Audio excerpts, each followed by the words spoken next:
Hi everyone, this is Becky with Scott Lowry Marketing, and today I want to show you how you can create a signing for your transaction paperwork using Lone Wolf Transact that is connected to an opportunity. So the first thing we want to do is we want to sign into command, which is agent.kw.com with our KW login credentials. Now, once I'm signed in, I'm going to go straight to the opportunity that I'm going to be creating the signing for. If you have not already connected your Lone Wolf account to command, and you have not already created the opportunity and then linked your Lone Wolf to that opportunity, you will want to complete those steps first. I'm just going to be jumping into an opportunity that already has Lone Wolf connected. So if you need to connect those, feel free to check out our tip videos on how to, connect your Lone Wolf account and how to connect your Lone Wolf transaction with an opportunity. So how to create a transaction from your opportunity. Feel free to check out those tip videos before you jump into this, because we're just going to be diving straight in today. So the first thing we want to do over here is we're going to go to the opportunities applet on the left-hand side, which is these two hands shaking right here. Now, once we're here, I'm just going to find the opportunity that I want to use. You can find your opportunities multiple ways. If you are looking through your pipelines, you can go through those pipelines specifically to find your opportunities, or we can go to the All Opportunities tab, or we can search for the opportunities, and that will be including both team opportunities and personal opportunities here. I'm going to go straight to our opportunities tab just because that is easier for me. But I'm going to go ahead and I'm just going to grab this top listing opportunity because I know that it has Lone Wolf Transact connected, has a transaction already started for it. So I'm going to go ahead and go to the Documents tab here. And I'm just going to go ahead and go straight to Transact right here. Again, it's already been connected. I'm going to go ahead and go straight to Transact.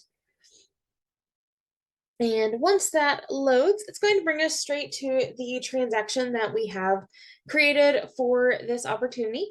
And from here, you're going to see any paperwork that you've added. If you need to add more paperwork, just click add paperwork right here. And we can go in, we can search from our libraries through here. So you can find based off of your NAR association or your market center. You may also see some MLS forms through here. I'm going to go ahead and I'm just going to search all libraries, and we're just going to go ahead and search for opportunity right here. So we'll go ahead and we'll just add that one in there. And now from here, I'm just going to select the two documents that I want to add to this signing. So it's very similar to sending out how you would have sent out an envelope in your DocuSign rooms. It's very similar to that. But I'm going to go ahead and I'm just going to click sign right here. We can also click these three dots in the top right corner to apply a template or anything like that if we need to, but we're just going to go ahead and click sign right here. I'm going to go ahead and do that. It's going to let us know that we are creating this through Authentisign, which is already connected. It's going to give us our signing name right here. We can change that if we want to. I'm going to leave it actually as is. And then we're going to select a return folder. Basically, the return folder just indicates what folder those documents are going to be added to once they've been signed. So I'm going to go ahead and click on return folder, and I'm going to choose the under contract folder just for these specific documents. But we could have chosen listed. Actually, that's what I want to choose. I'm going to choose listed here. And then you could select any of them, whatever you need. We'll go ahead and we'll click create right here. Now it'll go ahead and it will create a signing for us. Now, if you have information added to your opportunity, it should sink in and fill in some of this information through here. So next thing we're going to do is we are going to add participants here. So adding participants, we can add ourselves. We can add a new participant. We can add them directly from the transaction, and that will pull in from our contacts. It will pull in from the transaction specifically, from the opportunity. I'm going to go ahead and say add from transaction. And from there, I can select the parties that I need to, the participants, the parties that I need to add. So based off of who needs to sign, anything like that. Now, one thing I do want to say here is if you do select yourself as the listing agent, then you're going to want to when you select yourself here, it's going to send it to yourself. So it's going to email it to you for you to go through and sign, which is great if you want to learn how the signing works from your side or anything like that. Or if you need to sign it in a specific order, if your clients need to sign before you. So we could set the signing order up here as well, if we wanted to choose the order that they signed in. But I'm just going to go ahead and select just the client. So we'll go ahead and say select here. Now from there, we would be able to set our signing order, and then we can choose the order that they are signed in. So again, if your seller needs to sign before you, you can set your signing order that once they've signed, then it will be sent over to you via email. But if you need to go ahead and pre-sign the forms, there is a way to do that. And I'm going to show you how to do that in just a minute. We're going to go ahead and we're going to click the next tab, which is our Docs tab.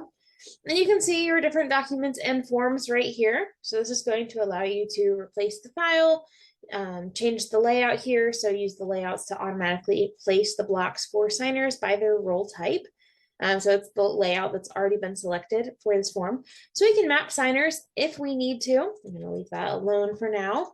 If we need to reorder the pages, we can do that here and save that, and we can do that for both of those documents. We can add more documents or forms. We can rearrange the order that they are in if we need to put them up in a specific order. Go ahead and drag that back. Next, we have our Tools tab, and this is where we get some more information that we can add in. So our signing tools, you'll notice that it is already set to our current signer. So we've only selected one person as our signer. So it automatically selects that our seller is going to be the signer. So we're going to be able to drag and drop signer actions so they can sign, add initials, a text line, checkbox, initial pages, initial choice, radio choice, drop-down menu, add attachments, anything like that. You'll be able to go in and add in. We can add in these signer fields as well. So we can fill this in right here, and it should fill in their information. So we can just drag and drop that through there. Same with email address, auto date, and auto time. And then we also have markup options right here. So if we need to add a text box, we can go in and add that. If we need to highlight a specific spot, we can. So if we need to just highlight this part right here, we can do that, have that highlighted. We can add lines freehand or strike through. If we need to strike something through and then initial beside it, we can do that. If we need to add an ellipse or a checkbox, we can go in and add those in there. So that would be filling in a checkbox or filling in a box right here. We can go in and add that in as a markup item. So we can go in and start editing the form if anything is needed to be edited. Now, next we have up top, we have signing tools. You'll notice that, again, this is our seller, but we have a drop-down menu that we can select. And this is where you're going to see yourself. So you can see myself right here. Again, if you had more signers, you would see them here. So if you needed to sign after your client, then you would want to go to whichever, your contact right here. Now, if you want to pre-sign it before you send it over to your contact, you're just going to click myself right here. And then we can scroll down. I'm going to scroll down to the page that I need to sign. So we could go through, we need to initial on these pages as well. So we can go ahead and say initials right here. It's going to ask if you accept this. Go ahead and do that. And select your font right here. If you have a font you'd like to use, we can select that. We can also draw it if we choose, or upload it if we have an image of our signature. So you can add that depending on what you prefer. We can choose to remember our signature for future signings if we want it to be the same across the board. I'm going to just leave it like this. We'll go ahead and set signature just for this. But we can go in and we can start dragging and dropping that initial box here. So when we click initials, it's going to add it to the page that we already have. So we'll go in. You may have to adjust where it lands. Sometimes it puts it in at the top of the page or in the middle. So you may just have to find it and drag it down to where you need it. But we'll go in, we'll keep initialing through here. We'll add it right here. We can go in, just keep adding them wherever we need our initial boxes. And then as we get down further, again, we have more that we need added. Just gonna keep on going. So if you need to pre-sign it with your initials, you can add them in. Otherwise, you'll be able to send it to yourself and go in and do it here. But then we get to here where we need to add a signature. We can go in and add it here, right here. And then it will automatically add the month, date, and year. So it should put it there, and we could drag, oh, that was the wrong box. My apologies. But we can go ahead and we can drag and drop that date that it auto populates so that we don't have to go in and manually add the date.